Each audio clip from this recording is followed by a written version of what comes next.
अचानक आकाशात स्फोटचा आवाज घुमतो. काही सेकंदापूर्वी वेगाने उडणारे एक अत्याधुनिक लढाऊ विमान आता जळल्या तुकड्यांमध्ये खाली कोसळत असतं. धूर, आग आणि गोंधळ, आणि त्या सगळ्यांमध्ये एक प्रश्न: त्या विमानातील पायलटचं काय झालं असेल? तो जिवंत असेल का? आणि जर असेल तर त्याला वाचवण्यासाठी कोण येणार? नमस्कार, मी किशोरी खांडेकर आणि तुम्ही पाहत आहात अनफिल्टर्ड महाराष्ट्र. मित्रांनो, युद्धभूमीवर एखादं लढाऊ विमान कोसळणं ही फक्त एक दुर्घटना नसते, ती एक जीवघेणी परिस्थिती असते, जिथे प्रत्येक सेकंद महत्त्वाचा असतो. कारण ज्या ठिकाणी विमान कोसळतं तिथे फक्त अपघातच नसतो, तर शत्रूही असतो, जो त्या पायलटला पकडण्यासाठी किंवा त्याचा अंत करण्यासाठी सज्ज असतो. अशाच एका घटनेने अलीकडे जगभरात खळबळ उडवली. दक्षिण इराणमध्ये अमेरिकेचे एक F-15 लढाऊ विमान पाडलं गेल्याची बातमी समोर आली आणि सुरुवातीच्या रिपोर्ट्सनुसार त्या विमानातील पायलट आणि दुसरा क्रू मेंबर दोघांनाही वाचवण्यात आलं. पण प्रश्न असा आहे, हे कसं शक्य झालं? शत्रूच्या प्रदेशात धोक्याने वेढलेल्या भागात एखाद्या सैनिकाला सुरक्षितपणे बाहेर काढणं इतकं सोपं नसतं. मग ही प्रक्रिया नेमकी कशी चालते? याचं उत्तर आहे कॉम्बॅट सर्च अँड रेस्क्यूज, म्हणजे CSAR. ही फक्त एक बचाव मोहीम नाही, तर ही एक अत्यंत गुंतागुंतीची, धाडसी आणि वेळेवर अवलंबून असलेली लष्करी कारवाई असते. साध्या भाषेत सांगायचं झालं तर युद्धभूमीवर अडकलेल्या सैनिकांना शोधून त्यांना सुरक्षित ठिकाणी आणणं म्हणजे CSAR. पण ही साधी गोष्ट नाही, कारण ही मोहीम शत्रूच्या हद्दीत आणि त्यांच्या नजरेसमोर आणि त्यांच्या हल्ल्यांच्या धोऱ्यावर पार पाडली जाते. कल्पना करा, एक पायलट इजेक्ट होऊन खाली उतरतो. आजूबाजूला शत्रूचा प्रदेश, त्याच्याकडे मर्यादित साधन, आणि त्याला माहीत आहे की जर तो पकडला गेला तर त्याचं भविष्य अंधारात जाईल. अशा वेळी त्याचा एकमेव आधार असतो त्याच्या देशाची CSAR टीम. या मोहिमेची सुरुवात होते ती विमान कोसळल्याच्या क्षणापासून.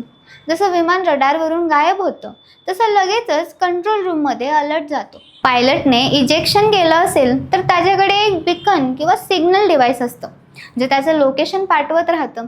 या सिग्नलच्या आधारावर बचाव मोहिमेची दिशा ठरते. यानंतर लगेचच रेस्क्यू ऑपरेशन सुरू केलं जातं. जवळपास तैनात असलेल्या हेलिकॉप्टर्स, फायटर जेट्स आणि सपोर्ट एअरक्राफ्ट्सना ॲक्टिव्ह केलं जातं. या सगळ्या युनिट्स एकत्र काम करतात. काही विमान आकाशातून शत्रूवर नजर ठेवतात, काही गरज पडल्यास हल्ला करण्यात तयार असतात, आणि मुख्य हेलिकॉप्टर त्या पायलटला बाहेर काढण्यासाठी पुढे जातं. पण इथं सगळ्यात मोठं आव्हान असतं वेळ. कारण ज्या वेगाने बचाव पथक पायलटकडे पोहोचण्याचा प्रयत्न करतं, त्याच वेगाने शत्रूही त्याला शोधण्याचा प्रयत्न करत असतो. त्यामुळे ही एक शर्यत असते, जीवन आणि मृत्यूमधली. या ऑपरेशनमध्ये काम करणारे सैनिक म्हणजे पॅरा रेस्क्यू मॅन हे साधे सैनिक नसतात.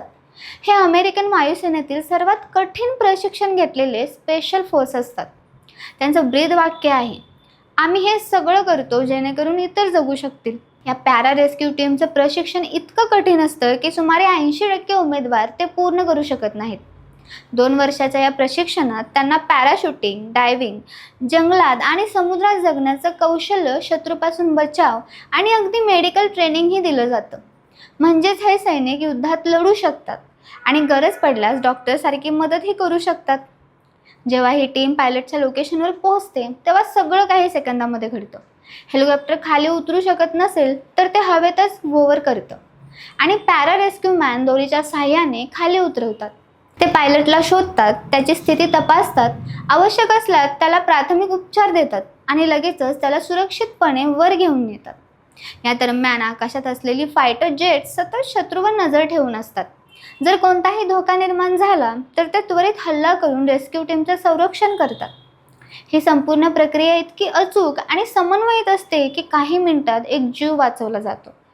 पण यामागे असते वर्षानुवर्षाची तयारी, शेकडो सैनिकांची मेहनत आणि एक अटळ निर्धार. कोणताही सैनिक मागे राहणार नाही. CSAR मोहिमांचा इतिहासही तितकाच रोमांचक आहे.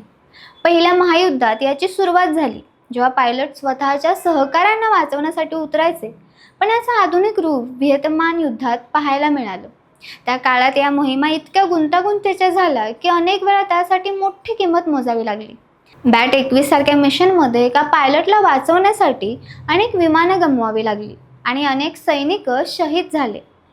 पण या सगळ्या अनुभवातूनच आजची आधुनिक CSAR प्रणाली विकसित झाली आहे. 1995 मध्ये बोस्त्रियामध्ये घडलेली एक घटना तर इतिहासात सुवर्णाक्षरांनी लिहिली गेली. अमेरिकन पायलट स्कॉट ऑग्रिडचं विमान पाडलं गेलं आणि तो तब्बल 6 दिवस शत्रूपासून लपून राहिला. शेवटी CSIR टीमने त्याला शोधून सुरक्षित बाहेर काढलं. ही मोहीम इतकी थरारक होती की आजही ती लष्करी इतिहासात एक आदर्श मानली जाते.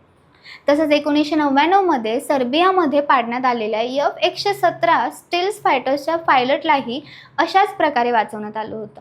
आजच्या काळात अशा मोहिमा कमी झाल्या असल्या तरी त्यांची तयारी आणि महत्त्व अजिबात कमी झालेलं नाही. कारण युद्ध कधीही कुठेही होऊ शकतं आणि त्यावेळी प्रत्येक सैनिकाला एकच विश्वास असतो, जर मी अडचणीत पडलो तर माझा देश मला नक्की वाचवेल. आणि म्हणूनच CSIR ही फक्त एक लष्करी रणनीती नाही, तर ते एक वचनबद्धता आहे, एक विश्वास आहे आणि एक धाडसी कथा आहे, जिथे काही लोक स्वतःचा जीव धोक्यात घालून इतरांना जीवन देतात. शेवटी जेव्हा एखादं लढाऊ विमान आकाशातून कोसळतं तेव्हा कथा तिथे संपत नाही, तर ही कथा तिथूनच सुरू होते. शोध, संघर्ष आणि एका जीवाला पुन्हा सुरक्षितपणे घरी आणण्याची. हीच आहे कॉम्बॅट सर्च अँड रेस्क्यूची खरी ताकद. आणि हीच आहे त्या अदृश्य नायकांची कहाणी, जी सावलीसारखी येतात आणि जीव वाचून शांतपणे निघून जातात. जर तुम्हाला अशाच थरारक आणि माहितीपूर्ण कथा आवडत असतील तर या व्हिडिओला लाईक करा, शेअर करा आणि अशाच आणखी स्टोरीजसाठी चॅनलला सबस्क्राईब करायला विसरू नका, कारण पुढची कथा आणखी जबरदस्त असणार आहे. धन्यवाद.